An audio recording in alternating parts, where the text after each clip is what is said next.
పార్టీలో లోపాలు ఎత్తి చూపుతూ తండ్రికి లేఖ, కేసీఆర్ చుట్టూ దెయ్యాలు ఉన్నాయంటూ సంచలన వ్యాఖ్యలు, బీఆర్ఎస్ ని బీజేపీలో విలీనం చేసే కుట్ర అంటూ ఘాటు కామెంట్స్.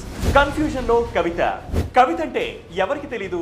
కేసీఆర్ కూతురు, బీఆర్ఎస్ లో కీలక నేత, మాజీ ఎంపీ, ఇప్పుడు ఎమ్మెల్సీ.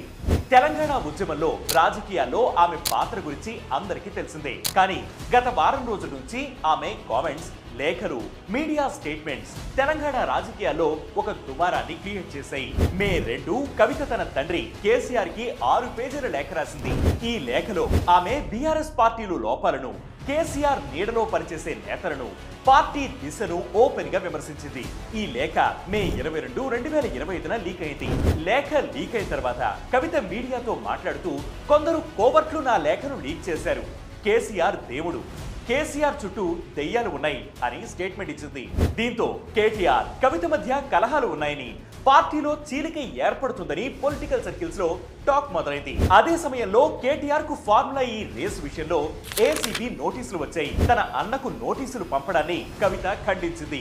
దీంతో వారి మధ్య గొడవలేవీ లేవని తెలిసింది. ఇక ఈ రోజు బీఆర్ఎస్ ని బీజేపీలో విలీనం చేసే కుట్ర జరుగుతోంది. నేను జైలులో ఉన్నప్పుడే ఈ కుట్ర స్టార్ట్ అయింది. ఇంటి ఆడబిడ్డపై పెయిడ్ ఆర్టిస్టులతో మాట్లాడిస్తారా అని ఘాటు వ్యాఖ్యలు చేశారు. ఈ కామెంట్స్ బీఆర్ఎస్ ఇంటర్నల్ పాలిటిక్స్ లో పెను సంచలనంగా మారాయి. కవిత ఇవన్నీ చేయడం వెనక 3 ప్రధాన కారణాలు ఉన్నాయని విశ్లేషకులు అభిప్రాయపడుతున్నారు. First one, personal ambition. Kavitha పార్టీలో తన పొజిషన్ గురించి సీరియస్ గా ఉంది. ఆమె కేసీఆర్ కూతురు, కానీ బీఆర్ఎస్ లో కేటీఆర్ లీడింగ్ రోల్ తీసుకుంటున్నాడు. కేసీఆర్ ఫ్యూచర్ లో కేటీఆర్ కి పార్టీ లీడర్షిప్ ఇవ్వాలని ప్లాన్ చేస్తున్నాడని రూమర్స్ కూడా వస్తున్నాయి. ఈ కాన్సెప్ట్ కవితకి నచ్చలేదని, ఆమె తన షేర్ ఆఫ్ పొలిటికల్ లెగసీ కోసం ఫైట్ చేస్తోందని టాక్ నడుస్తోంది. Second one, ideological differences. కవితకు బీజేపీతో బీఆర్ఎస్ సాఫ్ట్ స్టాండ్ అస్సలు నచ్చలేదు. ఆమె 2024లో ఢిల్లీ ఎక్సైజ్ స్కామ్ కేసులో అరెస్ట్ అయినప్పుడు బీజేపీ లీడ్ చేసిన సెంట్రల్ గవర్నమెంట్ ని బ్లేమ్ చేశారు. కానీ కేసీఆర్ సిల్వర్ జూబ్లీ స్పీచ్ లో బీజేపీని సాఫ్ట్ గా టచ్ చేయడం కవితకి నచ్చలేదు. ఆమె తన లేఖలో కూడా, డాడీ నువ్వు బీజేపీ గురించి కేవలం 2 నిమిషాలు మాట్లాడావు, ఇది బీజేపీతో బీఆర్ఎస్ పొత్తుకు సంబంధించిన రూమర్స్ కి దారితీస్తుంది అని రాశారు. ఈ పాయింట్ చూస్తే కవితకి బీజేపీతో సాఫ్ట్ స్టాండ్ ఐడియాలజికల్ గా అస్సలు నచ్చలేదని స్పష్టంగా తెలుస్తోంది. థర్డ్ వన్, పార్టీ ఫ్యూచర్ కోసం కన్సర్న్. కవిత లేఖలో, నా వ్యాఖ్యలు పార్టీ కార్యకర్తల, తెలంగాణ ప్రజల ఫీలింగ్స్ ని రిఫ్లెక్ట్ చేస్తాయి అని చెప్పారు. బీఆర్ఎస్ 2023, 2024 ఎన్నికల్లో ఓడిన తర్వాత పార్టీ ఓట్ బేస్ కోల్పోతోందని, కార్యకర్తలు డిమారలైజ్ అవుతున్నారని కవిత ఫీల్ అవుతున్నారు. ఆమె లేఖలో social justice, BC reservation, SC sub classification లాంటి ఇష్యూస్ ని రైజ్ చేశారు. ఈ పాయింట్ చూస్తే కవిత పార్టీని రీబ్రాండ్ చేయాలని, కార్యకర్తలను రీఛార్జ్ చేయాలని ప్రయత్నిస్తున్నట్లు అనిపిస్తోంది.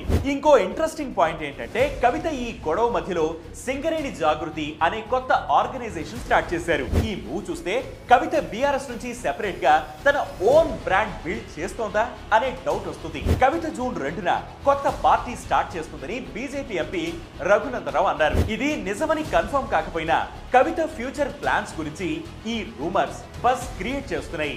ఇంతకీ కవిత ఎవరిని టార్గెట్ చేస్తున్నారు? కవిత కేసీఆర్ చుట్టూ దెయ్యాలు ఉన్నాయని చెప్పడం కేటీఆర్ ని పరోక్షంగా టార్గెట్ చేసినట్లు కనిపిస్తోంది. కేటీఆర్ బీఆర్ఎస్ వర్కింగ్ ప్రెసిడెంట్ గా, పార్టీ ఫ్యూచర్ లీడర్ గా ప్రొజెక్ట్ అవుతున్నాడు. దీంతో ఆమెని సైడ్ లైన్ చేస్తున్నారని కవిత ఫీల్ అవుతున్నారు. పెయిడ్ ఆర్టిస్టులతో ఇంటి ఆడబిడ్డపై మాట్లాడిస్తారా అని చేసిన కామెంట్ కేటీఆర్ టీమ్ ని టార్గెట్ చేసినట్టు కనిపిస్తోంది. కేటీఆర్ ఈ లేఖను ఇంటర్నల్ డెమోక్రసీ అంటే పార్టీలో ప్రజాస్వామ్యం ఉందని చెప్పి డౌన్ ప్లే చేశారు. కానీ ఈ ఇష్యూ కుటుంబంలో సిబ్లింగ్ రైవల్రీని హైలైట్ చేస్తోంది. అయితే అసలు కవిత అంతర్గతంగా రాసిన లేఖ ఎలా లీక్ అయింది అనేది ఇంకా ప్రశ్నార్థకంగానే ఉంది.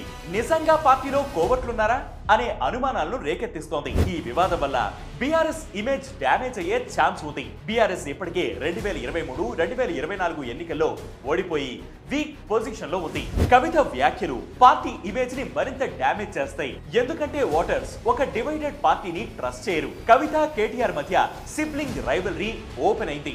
ఇది పార్టీ భవిష్యత్ నాయకత్వంపై ప్రశ్నలు లేపుతోంది. కవిత సింగరేణి జాగృతి, తెలంగాణ జాగృతి లాంటి ఆర్గనైజేషన్స్ తో సెపరేట్ బ్రాండ్ బిల్డ్ ట్వీట్ చేస్తోంది. ఒకవేళ ఆమె కొత్త పార్టీ స్టార్ట్ చేస్తే బీఆర్ఎస్ కది బిగ్ బ్లో అవుతుంది. మరి కవిత బీఆర్ఎస్ లోనే కొనసాగుతారా లేక కొత్త పార్టీ స్టార్ట్ చేస్తారా అనేది ఇంట్రెస్టింగ్ గా మారింది. 2028 అసెంబ్లీ ఎన్నికల్లో ఈ ఇష్యూ బీఆర్ఎస్ పొజిషన్ ని డిసైడ్ చేస్తుంది. ఇది వాటి బిగ్ స్టోరీ. దీనిపై మీ అభిప్రాయాన్ని కామెంట్ సెక్షన్ లో మెన్షన్ చేయండి.